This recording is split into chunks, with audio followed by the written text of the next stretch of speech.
Okay, guys, so because of technical difficulties, we cannot access to our discussion. There's a couple of students who didn't post that, but make sure you post it, okay? And so we will go over briefly this next week, but I don't want to lose the opportunity, to miss the opportunity to see this, please. Could you read this one? It's too small. Let's make it bigger. No problem. A ver. This is like for blind people, almost. Wonderful. Okay. Nice. Okay, your company plans to establish M&A manufacturing operation in South Korea. You have been asked to conduct a closure audit focusing on leadership behaviors of South Korea. The result of your report will be used for internal training of plant manager due to be reassigned to work with South Korean manager in a few months. You are aware of a high collectivism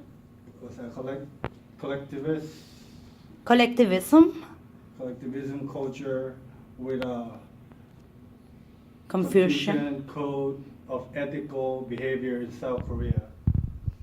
What kind of South Korea leadership behaviors would you expect to include in your reports? Describe these in terms of interaction between the U.S. and Korean managers, as well as interaction between Korean leaders and followers. So here we are talking especially, okay, do you remember Cutler was like separated? Okay, one thing is manager. Management process deals with, okay, I have an objective, I have challenges, I'm going to go over that problem, specifics, right? And we have several managers. But then the leadership goes with the mission and the vision of the whole company, and it interacts as well, okay, with the teams, with the individuals. Here we have U.S., American, and South Korean managers. What is going to be the interaction? Are they going to have any type of maybe cross-cultural conflicts? If so, how are we going to do? What is the learning style? What is the approach, okay? What are they used to? And on the other side as well, what it could be the approach of like the relationship between, let's say, manager and employee in Korea. Those are the two things that you want to consider. Let me this part of the email, okay, cultural leadership, mind of a leader, Subkotla, Manita, the CEO of Body Shop. And why don't we go into the misconceptions, this one of the misconceptions.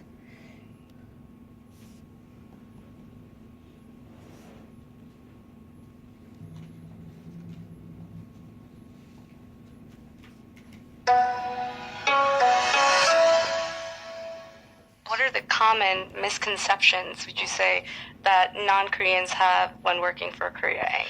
Well, the first thing I think that many of them, as I mentioned before, they've already worked for an international company. So let's say they work for a Japanese brand, and they think, well, I got this international experience, this experience with the Japanese, I can just bring that over, and I'm not going to have to really adapt much. That would be the first challenge. And of course, as in the Korea society, it's a wonderful vehicle, and it's a wonderful resource for people trying to learn more about what is different about Korea than other Asian cultures. That would be the first misconception. The second time is many times they come in and they think they're going to go and, well, I'll sort of listen to this Korean, the Korean team for a while, but I'm really going to come and do my own thing. And they don't realize how well established these Korean brands are, how have tens of thousands of employees in Korea. I believe Samsung has something like 6,000 engineers. I mean, or PhDs rather. I mean, so these are very solid companies, and so they non-Koreans sometimes come in thinking, well, I'm going to tolerate, I'm going to sort of go along with them for a while, but I'm really going to do my own thing. And they have to realize that you can't change these groups because they're very successful. So Americans tend to stereotype Koreans working in a Korean company have not being maybe flexible or stubborn, or they don't understand how we do things here. And I think it depends on that expat. Some of them are very flexible. They come here as a learning opportunity. The misconception on many Americans is that we stereotype somebody coming over here from Samsung or from Hyundai or from Kia as being, this is the way they are. And my experience is that they vary just like all of us do here in the room. You know, we all have different backgrounds, we have different experience. And so for the Americans, I think it is that we have to be more open and realize that, you know, everyone that comes over here is going to be a little different with different backgrounds. And for many of them, it's going to take them several years to sort of figure out how we do things here. And of course, that's about when the time they go back, you know, and so and they have to learn about new ones. So I think that would be that. On the Korean side, I think that, you know, they have to realize that there are very established long procedures here in many of the sectors, and what worked in Korea does not necessarily work here. And in my own experience, again, this is sort of where many of the expats coming over here, you know, they don't have that background. Over 3 or 4 years, they figure it out. Okay, this is how it has to be done here.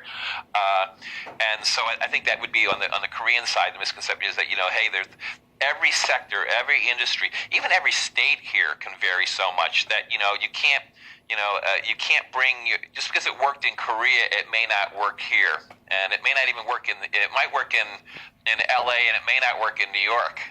And so I think that type of localization is very important for them. There was an older generation of Korean management that we called it sort of a hard style. It's very top down. It goes back to the military regimes of Korea, you know, in the 60s, 70s, and 80s, where, you know, state-run economy, sort of that authoritarian bureaucratic, you know, management system where the government specified to the chaebol what they were going to do, where to put the plant, how much you were going to produce. That mentality permeated, you know, much of the Korean, you know, chaebol management systems of the 80s, 90s, into the 2000s. With a newer generation of Korean management, and again, much of it very international, you know, they listen to TED, they're very open. You look at any Korean executive, they're reading global management books. And so it's more of a collaborative mindset now. And that's one of the biggest changes I see, that it's more of a collaborative feeling now.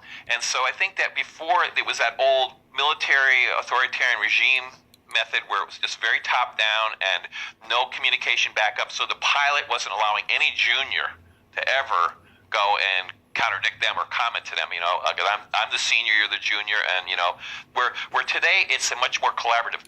Also, the major Korean groups, in order to get this new generation of Korean, this younger generation of Korean, the one who's been, you know, that's got the international MBA, in order to those big Korean groups, they've had to change their internal dynamics. And so they've had to become more collaborative.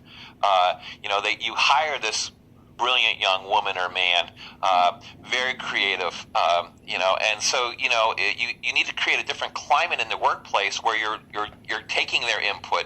And so it's been a paradigm shift in Korea from that old hard model to what we call a softer model, from a top down where there's no communication going back up, to a collaborative model.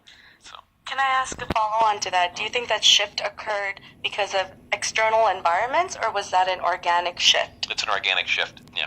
You know, you start hiring all this younger generation, and again, senior leadership, attending, TED and all these other seminars, and so they're realizing, hey, if we're going to go global, we have to be more collaborative. And a lot of, and this word collaboration I'm using today, I've adopted it from my Korean colleagues who use it all the time. We're more collaborative. So, and you can even see it in Korea today. And those of you who have opportunities to get to, you see them. A lot of times they're listening a lot more. They listen a lot more to the Westerners. They bring in McKinsey. They bring in Bain. They bring in all these groups to go and get these opinions. They know how to do it very well in Korea. And if they were to stay in Korea and never expand globally, there would not be a shift. But they realized in order to go into these new markets, you have to change the mindset. So it's very organic.